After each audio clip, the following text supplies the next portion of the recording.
I've been in business for 69 years, since I was 12. And every time, well, after the first dozen or so businesses, I realized that the only way to get ahead was to do things differently than the way it was being done.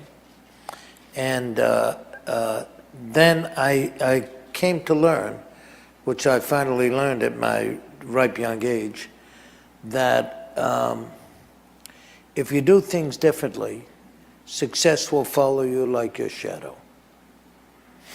And you can't get rid of it. Mm-hmm.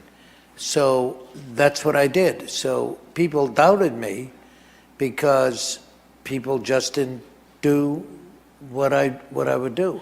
It's a matter of finding out what it is that an industry does and identifying the opportunity as to how to do it differently, and then being enough of a risk taker to actually do it differently. Mm-hmm.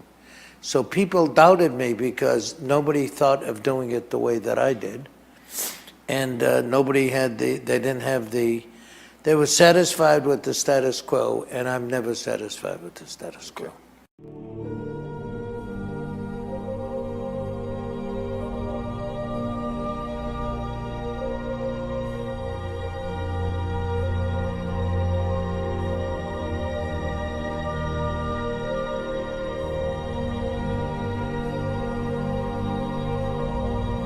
Have fun.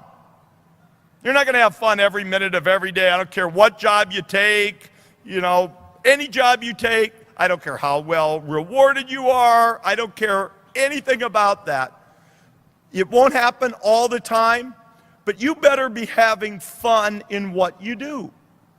Don't take the next job or don't do the next startup because you should. Do it because you want to. Because you can think of nothing better, more exciting, more energizing to get up every day and go do than whatever it is that you selected. Be patient and be be patient when you get the first signs that it's not fun, because time must be measured. Constantly be improving yourself, because only by improving yourself will you maybe find that next idea.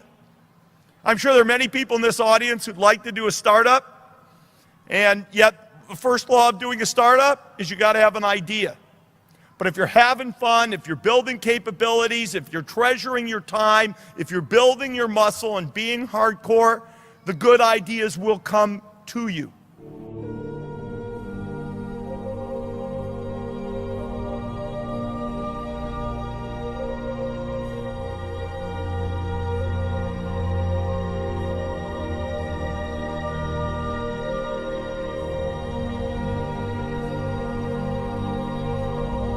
If you want to make a quick buck, you can do it a lot of different ways.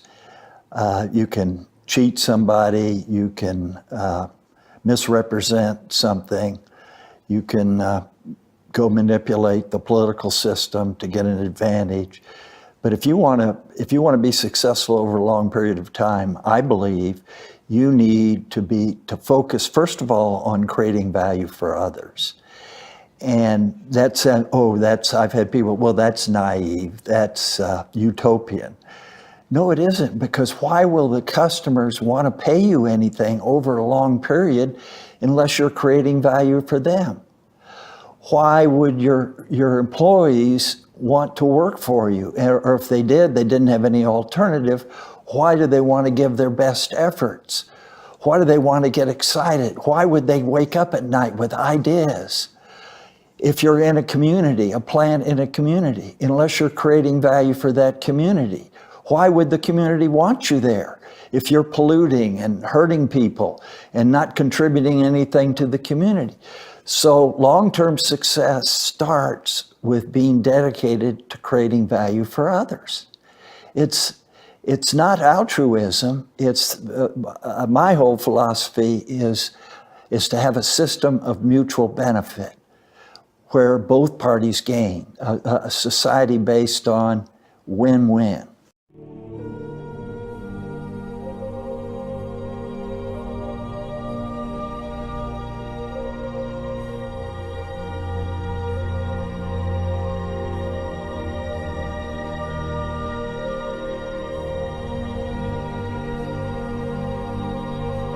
you want to be a winner, then compare yourself to the best and acknowledge that it will never happen without hard work.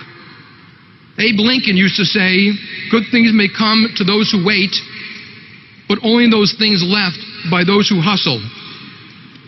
If you want to be a leader, act like a leader. If you want to be respected and trusted, then demonstrate you deserve it by earning it every day. It takes courage to be accountable. Throughout my life, throughout this crisis of the past few years, I have seen many people embarrass themselves by failing to stand up, being mealy-mouthed, and acting like lemons by simply going along with the pack. I also saw plenty of people under enormous pressure who always did the right thing. Graduates, you will soon leave this wonderful community and venture into a new world to get ready for new jobs, new opportunities, and new lives. Along the way, you're going to face a lot of pressure. Pressure to go along, to get along, to toe the line, to look the other way when you see things that aren't right, and pressure to do things simply because everybody else is doing them. Never give in to that pressure. Have the fortitude to do the right thing, not the easy thing. Don't be somebody's lapdog or sycophant. Have the courage to speak the truth, even when it is unpopular. And have the courage to put yourself on the line, to strive for something meaningful, and even to risk what would be an embarrassing failure.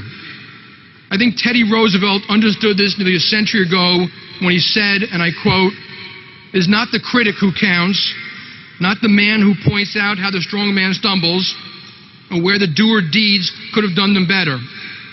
The credit belongs to the man, now the woman, who is actually in the arena, whose face is marred by dust and sweat and blood, who strives valiantly, who errs, who comes up short again and again, because there is no effort without erring and shortcoming, but who does actually strive to do the deeds, who knows great enthusiasms, the great devotions, who spends himself in a worthy cause, who at the best knows in the end of the triumph of high achievement, and who at the worst, if he fails, at least fails while daring greatly, so that his place shall never be with those cold and timid souls who know neither victory nor defeat."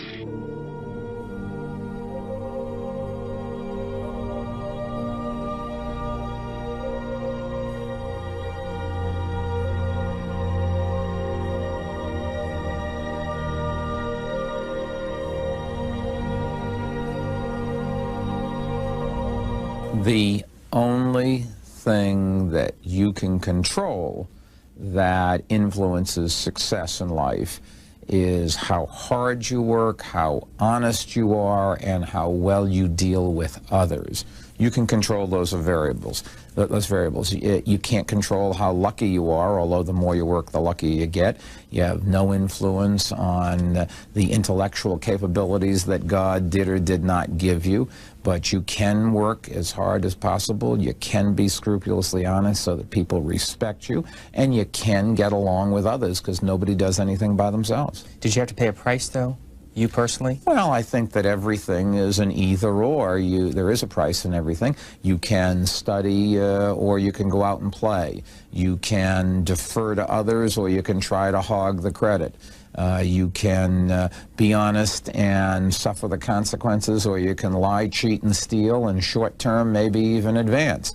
But long-term, you are better off if you work harder, you are better off if you're honest, and you are better off if you give others credit and get them to help you by helping them. What do you tell others who try to strike that balance between family and work and volunteer efforts and anything else? The answer of either-or is invariably yes. You can't go all in one direction. You cannot walk away from your family for your career. On the other hand, if you walk away from your career for your family, you're not going to have the money to support the family. And parents all the time are making those kinds of choices between career and family. They do some of both, and you try to blend the two, and that may not be the perfect answer, but that's a practical answer that I've always told young people when they go off to college. You have to study and you have to get good grades, but you certainly should have a good time as well, because that's part of your growing up experience, and there's no point in leading life to suffer all the time. You want to enjoy life as well as the next person. So it's some balance, some blend between the two.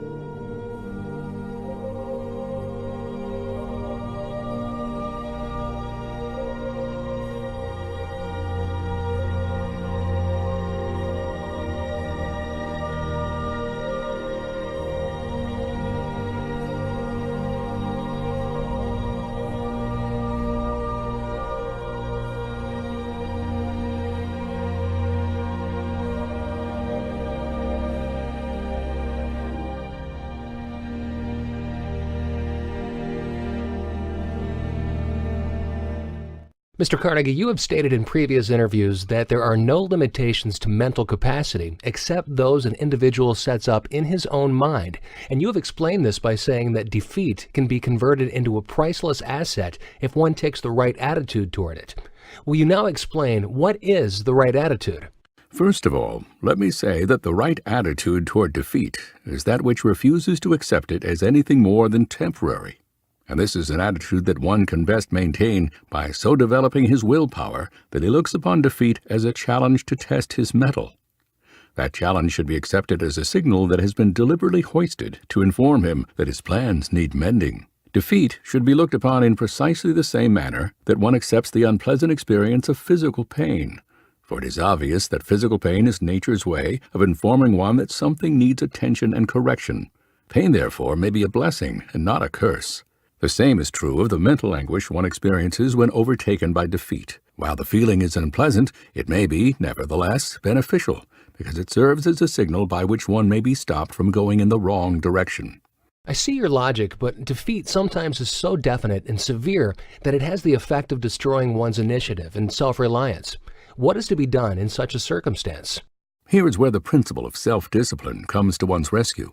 The well-disciplined person allows nothing to destroy his belief in himself, and permits nothing to stop him from rearranging his plans and moving ahead when he is defeated. You see, he changes his plans if they need change, but not his purpose. If one has mastered the principle of organized thought, one knows that the power of will is equal to all the circumstances of life, and he allows nothing to destroy his will to win.